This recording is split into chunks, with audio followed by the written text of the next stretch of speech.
రత్నావళి page number 44. ఇచ్చా మాత్రం అవిజ్ఞేయం తన్నాశో మోక్ష ఉచ్యతే. సంకల్ప మాత్రమే అవిద్య అనగా విచారించినప్పుడు లేనిది అవిద్య. సంకల్పములు లేకపోవడమే మోక్షం. సంకల్పాలు అంటే విచారించి చూస్తే ఏమంటే మనం ఏదేదో అనుకుంటూ ఉంటాం, వీటిని గురించి వీటిని గురించి అవి వాస్తవంగా ఎందుకు వీటిని అనుకుంటున్నాం, ఇవి ఉన్నాయా పాడా అని అనుకున్నామంటే అంతటితో లేకుండా పోతాం. కాబట్టి దాన్ని అవిద్య అన్నారు. అవిద్య అంటే ఉన్నట్టు కనిపిస్తూ ఉన్నదా లేదా అని విచారించినప్పుడు లేకుండా ఏది పోతుందో దాన్ని అవిద్య అంటారు. అవిద్య లేకపోవడం మోక్షం.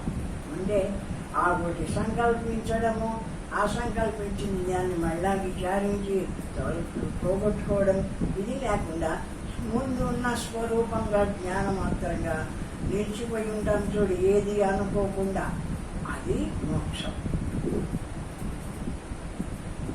చీకటి వల్ల తాడు యందు సర్పమనే భ్రమ కలిగినది, అందువల్ల భయకంపాదులు కలిగినవి.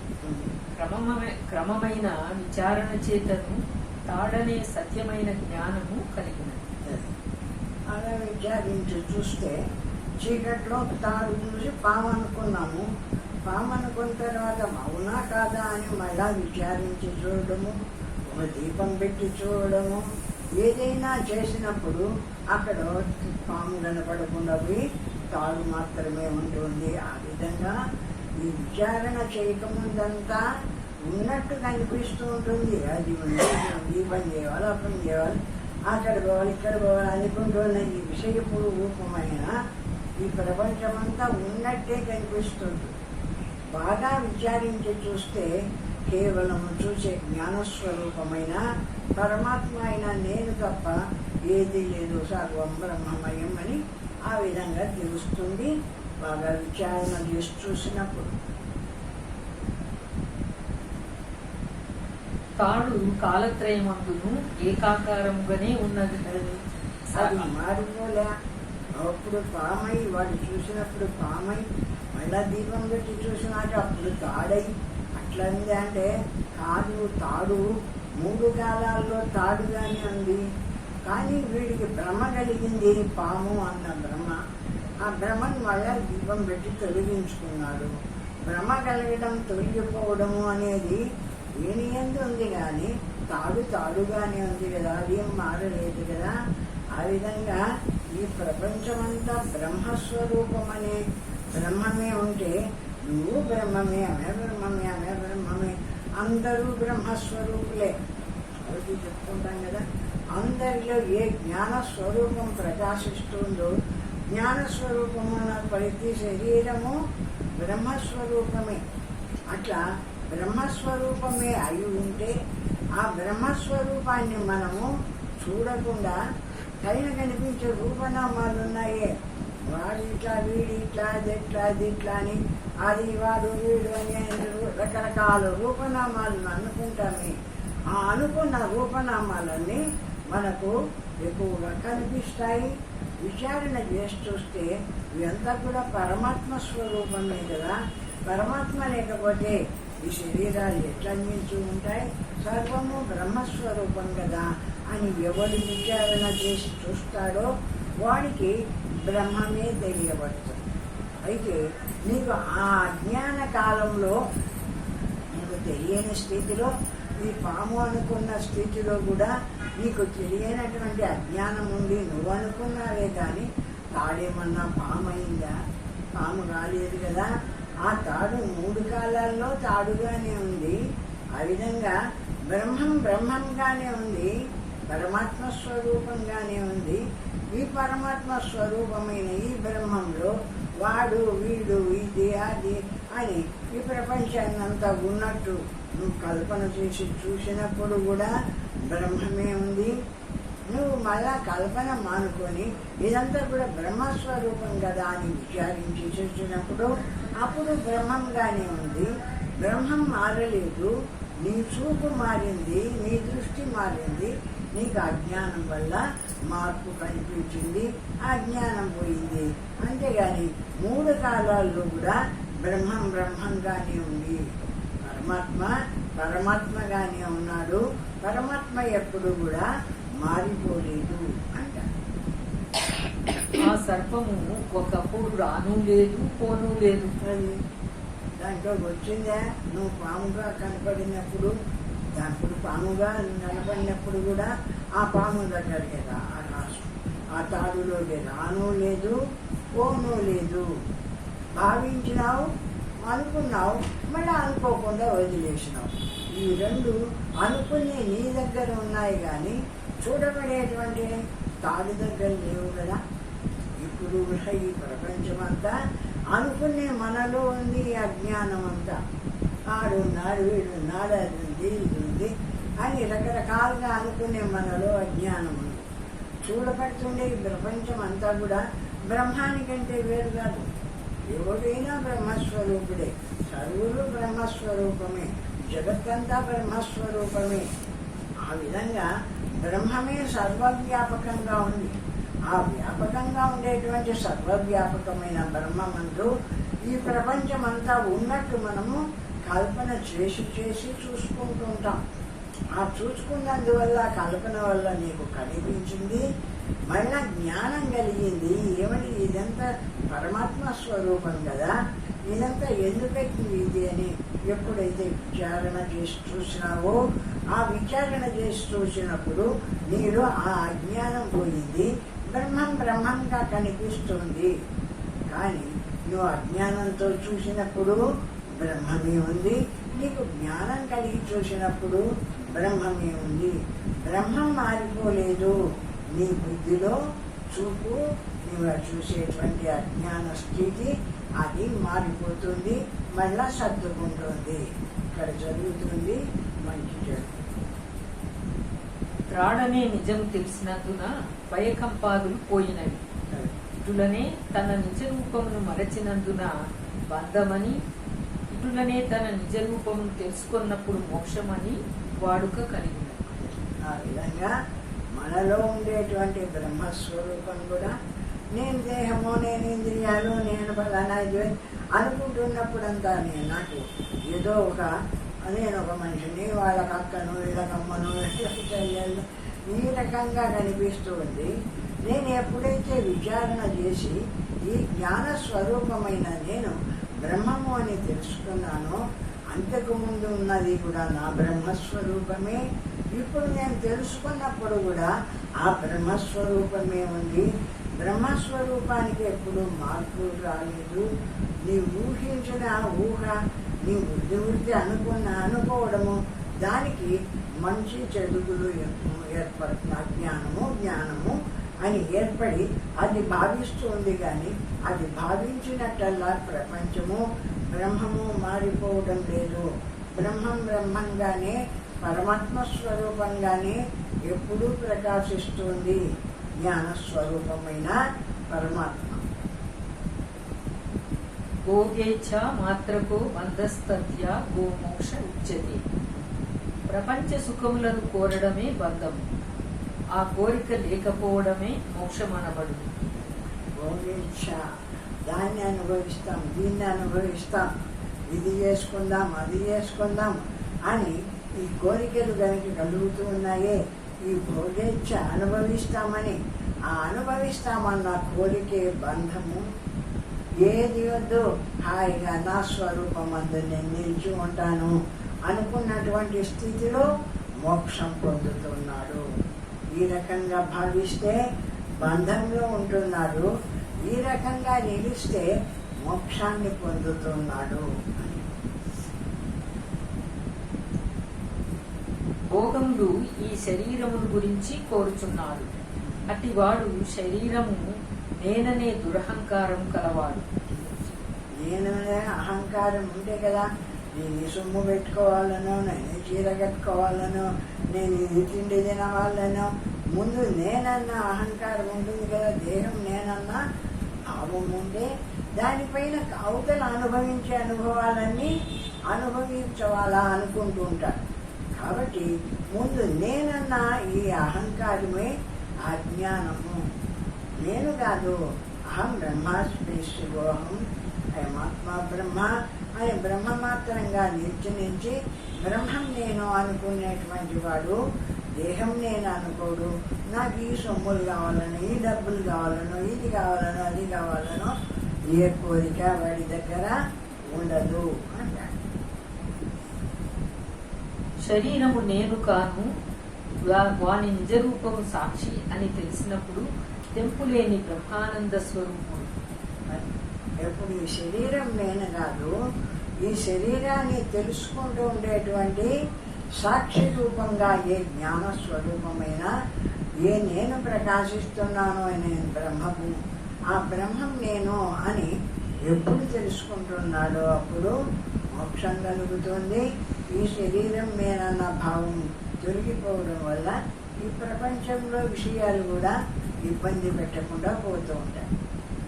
అట్టి జ్ఞాని ఈ స్వల్ప సుఖములను కోరడు. ఈ చిన్న చిన్న సుఖాలను వాడు కోరడు. ఎందుకు? నేను అనంతము, అఖండము, సర్వవ్యాపకంగా ఉండేటువంటి ఆ శుద్ధ జ్ఞాన స్వరూపమైన ఏ బ్రహ్మము, ఆ బ్రహ్మం నేను అనుకుంటుండేటువంటి వాడు ఈ చిన్న చిన్న కోరికలన్నీ కూడా వాడు కోరుకోడు. అఖండ రూపమైన పరమాత్మ నేను అనుకుంటున్నాడు కాబట్టి వాడికి ఏ కోరిక ఉండదు.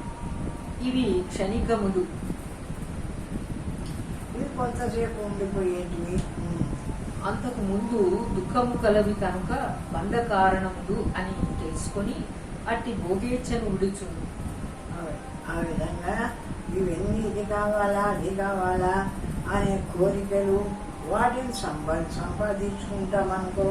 సంపాదించుకుంటే ఎప్పటికీ ఉంటున్నాయా? అవి మళ్ళా అంత కొంతకాలం ఉండి పోతున్నాయి. పోతుంటే మళ్ళా దుఃఖం ఏర్పడుతుంది. అది కలిగినప్పుడు సంతోషపడుతున్నాం, కలగకపోతే దుఃఖపడుతున్నాం. ఇవన్నీ కూడా వాస్తవమైనటివి కాదు. నేను ఎవరు? నా స్వరూపం ఏమి? నేను బ్రహ్మస్వరూపము, పరమాత్మ స్వరూపుణ్ణి అని తన స్వరూపమైన పరమాత్మ యందు నిలిచినటువంటి వాడు ఈ కోరికలు కోరడు. ఆ కోరికలు పోయినప్పుడు నశించినప్పుడు దుఃఖపడడు. అలాంటి ఎంతకు రుచి తనకు ప్రారంభంలో ఉండి వచ్చేనటివి కొన్ని అనుభవించడానికి, తప్పించుకోవడానికి వీల్లేనటివి కొన్ని శరీరం చేత అనుభవింపబడుతుంటాయి. అటువంటి వాటినన్నీ కూడా దాని ప్రారంభం వచ్చింది, అనుభవిస్తోంది అనుకుంటాడు.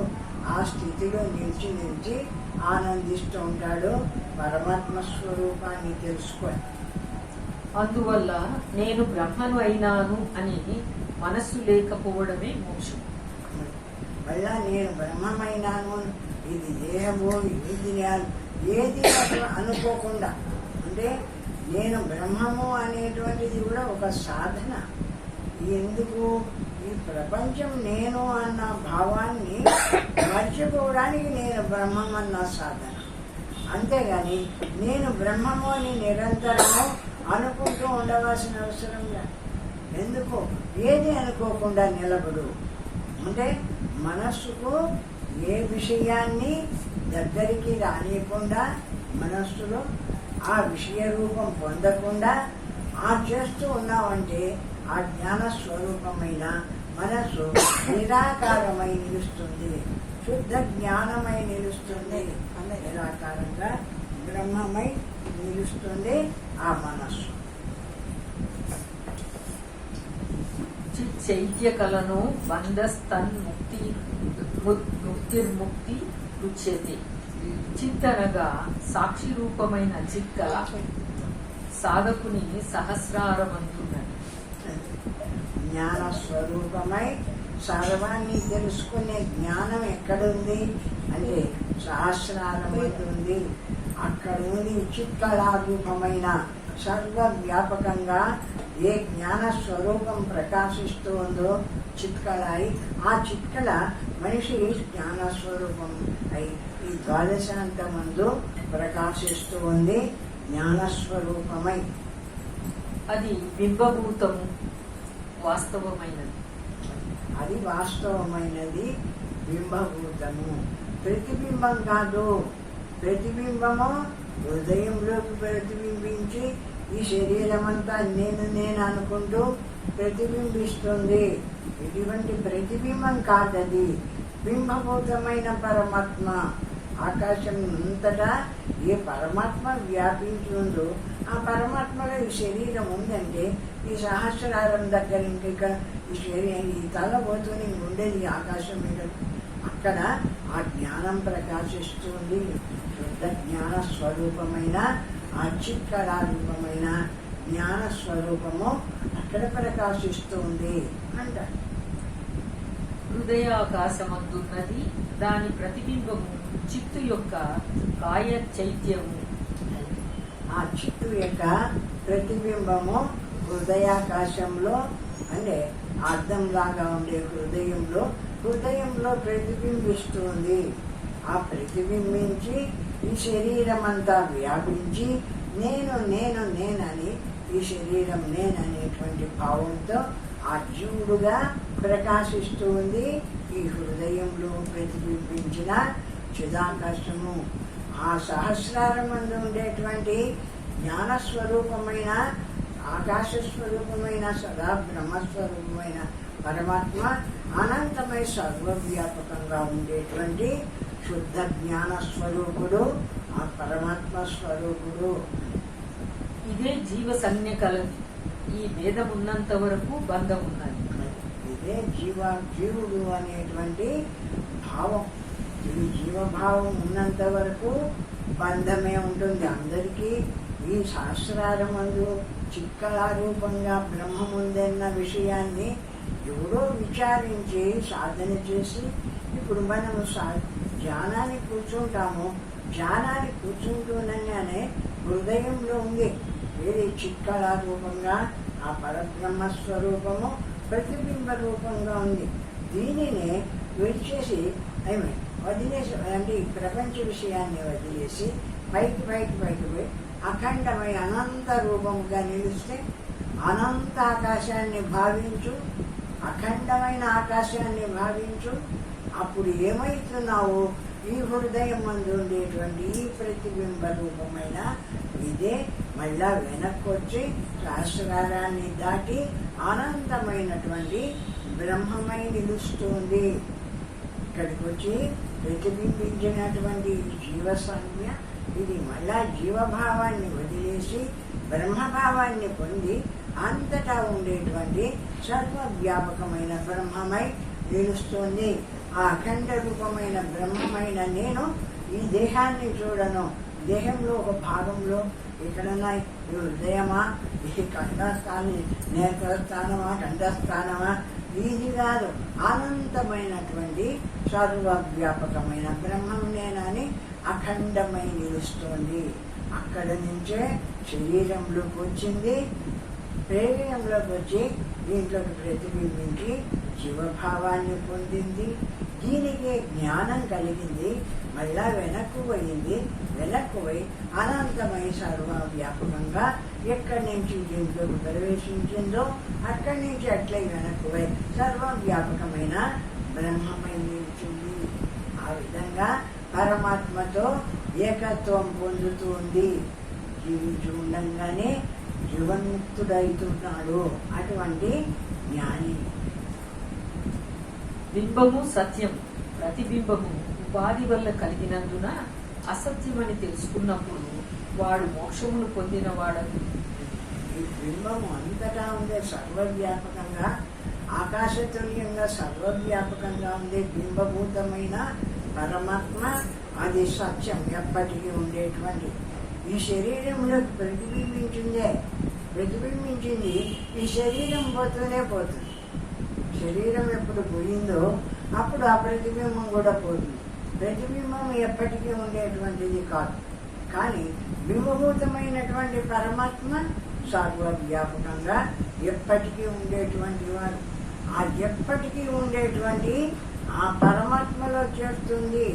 ఈ శరీరంలోకి ప్రతిబింబించిన ఈ జీవభావమే వదిలేసి వెనక్కు పోయి సహస్రారాన్ని దాటి సర్వవ్యాపకంగా ఉండేటువంటి బ్రహ్మస్వరూపం నేను అని బ్రహ్మ మాత్రంగా నిలుస్తుంది.